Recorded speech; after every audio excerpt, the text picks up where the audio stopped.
দায়িত্ব সব তোমার, যা হবে তোমার আমরা বুঝে নেবো, ঠিক আছে?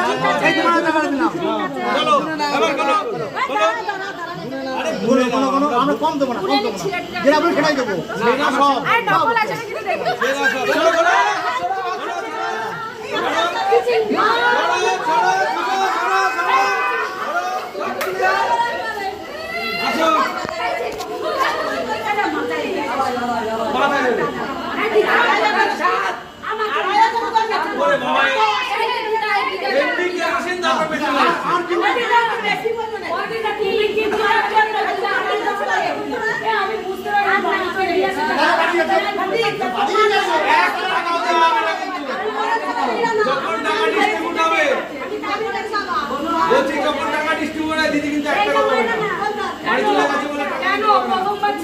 প্রথমবার টাকা পাবে, এবারে টাকা পাবে না।